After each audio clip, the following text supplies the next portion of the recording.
Do you think the Bears have finally found the formula? While a wide receiver is set to explode without Allen, our cap space has our hands tied when it comes to improving the pass rush. Experts are already predicting we'll look for a replacement. For our costly gamble, 3 stories that will completely change your perspective on this season. Stay tuned because this is just the beginning. Let me tell you something, and listen closely because this is important. Last season, we were all focused on whether Caleb Williams would be the franchise quarterback we needed. But there was a guy there, quiet, watching, learning, and getting. Ready for a highest moment. Odunze has just been named the favorite fantasy football option by Michael Fabiano of Sports Illustrated. And I think this is no coincidence. It's a prediction. Look at the statistics. Really look at them. Odunze had 54 receptions for 734 yards and 3 touchdowns in his rookie season. You might think that's not much. But ask yourself this. Do you know how many targets this kid got? 101. 100. 1 targets in his first professional season. With Keenan Allen monopolizing the design plays dot, do you know what it means to get 101 targets as a rookie? It means your quarterback trusts you. It means when things get tough, he looks for you. And now imagine this. Keenan Allen is no longer there. Allen took 70 receptions, 744 yards, and 7 touchdowns when he went to Los Angeles. Do you think those stats will just disappear? I'm telling you they won't. Those stats are going straight into the hands of Odunze. And with Ben Johnson designing this offense, this kid is ready to explode. But let's talk about Ben Johnson because he's the key to all this. In his last season with Detroit, Johnson managed to get the Lions offense to finish second in the league in passing yards, averaging 263.2 yards per game. But the most impressive thing isn't the numbers. It's how he achieved them, Doc. Do you know what Johnson did in Detroit? He managed to get both Amon-Ra, St. Brown, and Jameson Williams to exceed 1,000 receiving yards in the same season. St. Brown had 1,263 yards and 12 touchdowns. Williams had 1,001 yards and 7 touchdowns. And that's with Sam Laporta adding 726 yards and 7 more touchdowns from the tight end position. But wait, here's the good part. Johnson didn't just get 2 receivers to 1,000 yards. He made 5 different players achieve at least 390 receiving yards and 3 touchdowns. 5 players constantly involved in the offense. Now translate that to Chicago. DJ Moore is already established as WR1, but Odunze's position as a clear WR2 without Allen's competition. With Cole Kmet improving every year and Colston Loveland arriving as a rookie, Johnson has the tools to create the same offensive diversity he had in Detroit.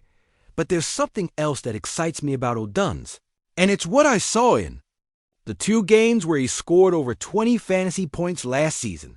This kid has something special when the lights come on. He has that ability to make plays in crucial moments, and that's not something you teach. You're born with it, Fabiano. Says Odunze could be a great bargain in fantasy football, and I think he's underselling it. With Williams having more time in the pocket thanks to improvements on the offensive line, with Johnson knowing exactly how to maximize his receiver's talent, and with all those targets from Allen now available, Odunze is poised for a 1,000-yard season. And don't tell me there are too many mouths to feed.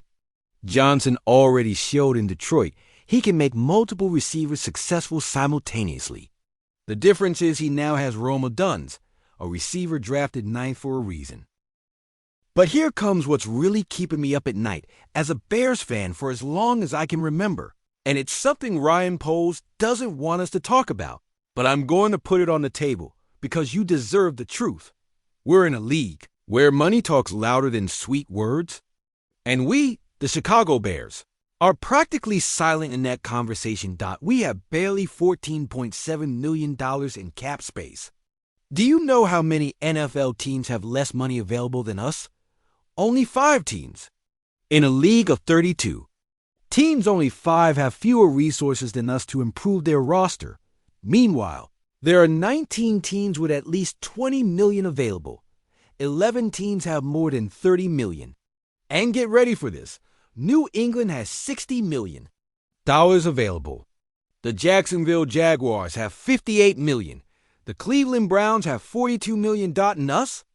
Less than $15 million, of which we need to reserve money for operational expenses during the season, injuries, and unforeseen situations.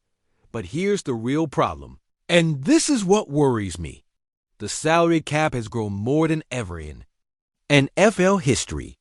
Listen to these numbers because they're important. In 2022, coming out of the pandemic, the cap was $208.2 million. In 2023, it rose to $224.8 million. In 2024, it reached $255.4 million. This year, we're at $279.4 million. That's an increase of over $70 million in just 3 years. And what are teams doing with all that extra money? Some are spending it wisely, but many are just hoarding it because the growth has been so rapid, they're not sure how to use. It effectively died in 2022. Only 2 teams finished the season with at least $10 million available. In 2023, it was 7 teams. Last year, it was 14 teams with at least $10 million unused, and 7 of those with more than $20 million. Do you know what this means for us?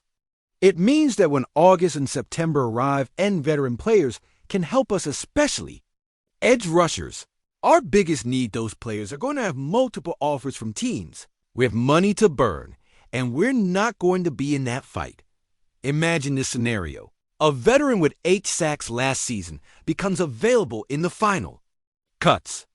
Denver offers him $6 million, Carolina offers $7 million, and we come with $3 million because that's what we can afford. Where do you think that player is going?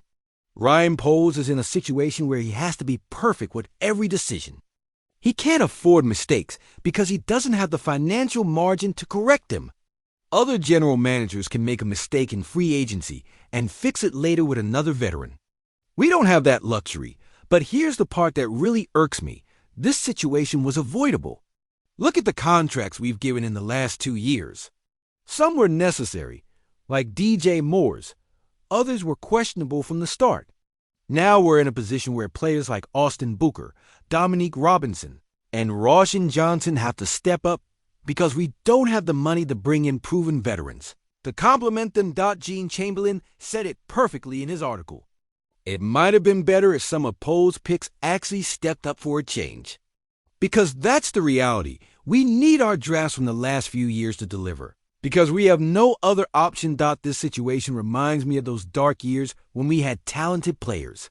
But we could never complete the roster because we didn't have the resources. And after everything we've been through as fans, seeing we're in that position again frightens me. And here comes the news that has me completely outraged.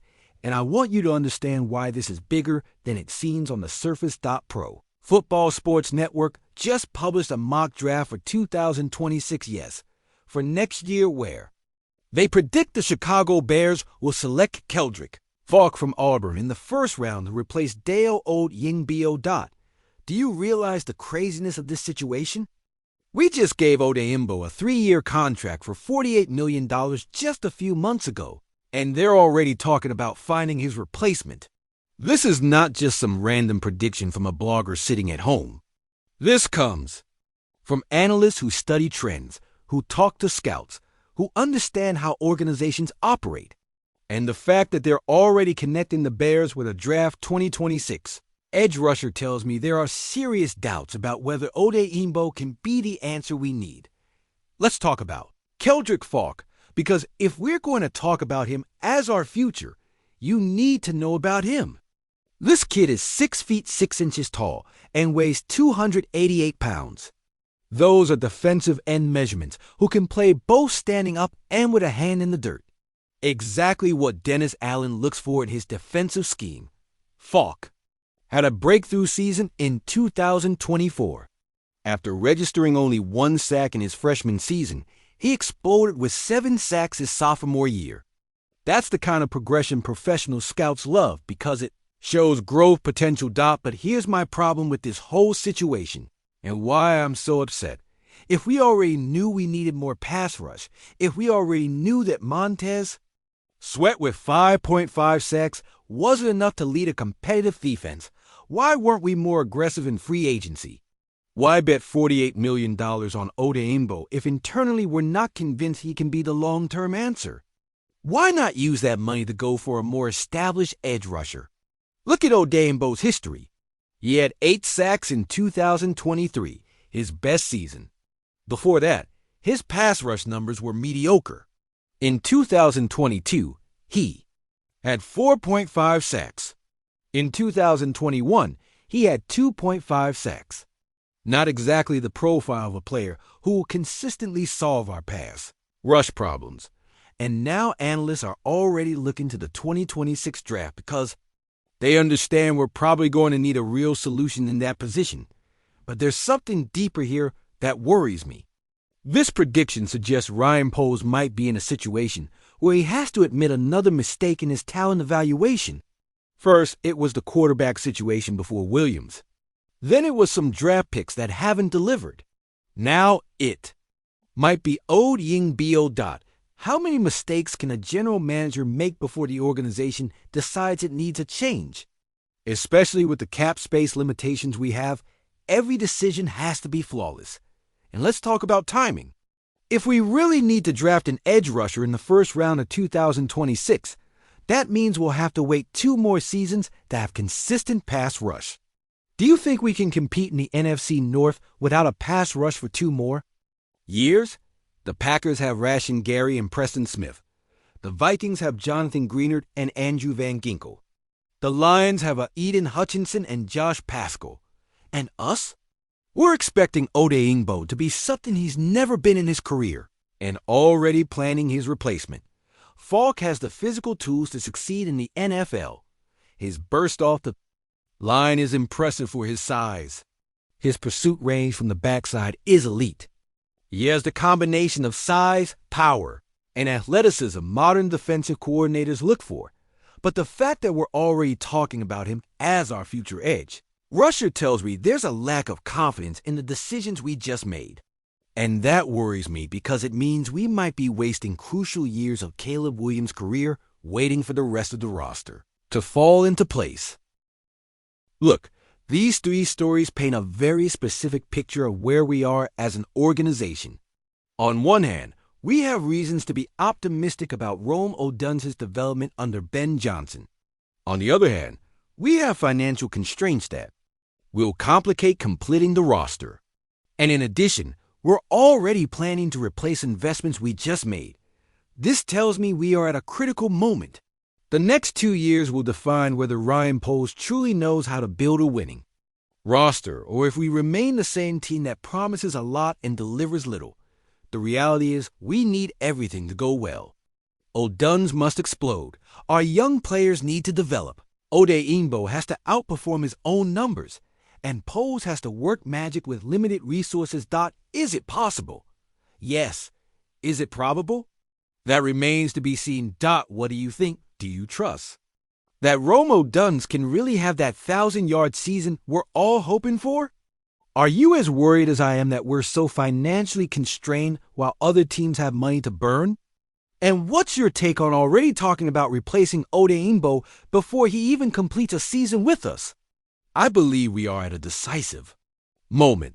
This season is going to define many things about the future of this franchise.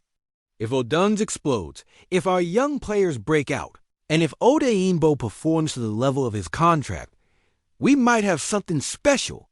But if things don't go as we hope, we might be witnessing the beginning of the end of the Ryan Poles era. As fans, all we can do is support the team and hope the decisions may turn out to be right. But we also have the right to ask the tough questions and demand results. If you made it this far, it's because you care about the Bears as much as I do. This is our family, our community, and together we're going to follow every move, every decision, and every play that brings us closer to that Super Bowl we've been waiting decades for. Subscribe to the channel because here you'll find the most important news, the most honest analysis, and the passion that only us Chicago fans understand. Give this video a thumbs up if you want me to keep bringing you exclusive content like this. Because this is just the start of what's going to be a season filled with emotions. See you in the next video. And remember, bear down. Always bear down. Because no matter what happens, this team is ours and we'll never stop believing.